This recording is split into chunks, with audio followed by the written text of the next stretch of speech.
Hello, my name is Mr. Chipman. This is 2.9 Cell Compartmentalization, Unit 2 Cells, AP Biology. I teach AP Biology at Murray High School in Murray, Kentucky. And here we are looking at 2.9. We've talked about compartmentalization, big fun word there already. We're kind of bringing everything together again here in these last couple sections of cells. Unit 2. Unit 2 is heavily tested, and it is typically one of the lower scoring units, and so it's one of those surprising things that you should make sure that you are putting in time on this unit, because it'll sneak up on you. So in my classroom and in a former video, I believe, I used fitting rooms as the idea of compartmentalization, talking about how a fitting room is a special place to get changed in a department store, right? You don't want to just change there on the floor, though I've seen that happen. It's kind of weird. A fitting room is a place where something can happen in there that's not happening outside, right? This is the idea of compartmentalization. The cell has a lot of compartmentalized areas, and purpose of that is so that individual spots can have different concentrations of things, different pHs, different amounts of this or that, and allows for different things to go on in that area than may be going on elsewhere. It's like a classroom, right? Thankfully, my classroom is compartmentalized. I do not have to compete with other teachers, students out in the halls, or whatever's going on. Organelles are the way that compartmentalization occurs. Lysosomes, great example. Lysosomes filled with hydrolytic enzymes. We know enough about words at this point in the year that hydrolytic should tell us that things are being broken down, right? And we don't want things being broken down in the whole cell, so we make this little place in order to do that. Nucleus is another example. The nucleus holds the DNA of the cell, right? We don't want the DNA to just be able to free roam and bump into a lysosome or something, right? We need to compartmentalize it. And so the nucleus is a great example of compartmentalization as well. And just to note, too, I've said this, and I want to make sure I say it again. These membrane-bound organelles are covered in the same membrane that the external membrane, the phospholipid bilayer. And so there's a lot of interchangeability here as well. Some other internal membranes. So we have mitochondria. It has its own membrane. We have the Golgi and the rough ER. These are examples of internal membranes that allow for compartmentalization as well. Very important, again, in cellular reactions, being able to isolate reactions from other reactions.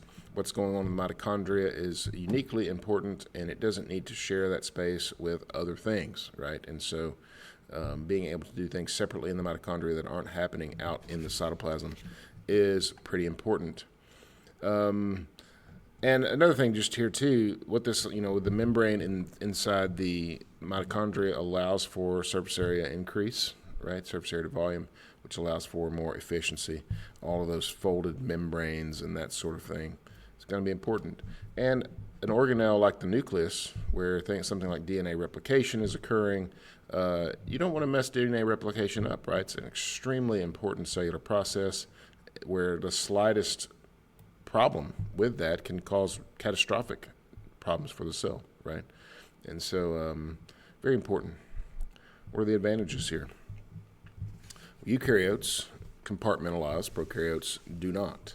Prokaryotes don't have a nucleus, they don't have any membrane-bound organelles, right? Whereas eukaryotes have a nucleus, they have membrane-bound organelles, they are able to compartmentalize, and this is an advantage. This allows for specificity. This allows for multicellularity as well. The idea that an organism can be multicellular and have different kinds of cells doing different kinds of things, as a prokaryote is only doing one sort of thing because it's unicellular, provides a clear evolutionary advantage, supporting more advanced regulation and control of different systems. Having different systems is going to create adaptation, which is going to create better long-term fitness evolutionarily. Let's look at some practice, which the following best explains the difference in ATP production in the two cells. So before we go down to ABCD, let's go over here and look at the graph and sort of make heads or tails of it. And this is a good practice, right? You don't want to go down to ABCD and let it tell you what this graph is about. You want to know what the graph is about before you go to the answers.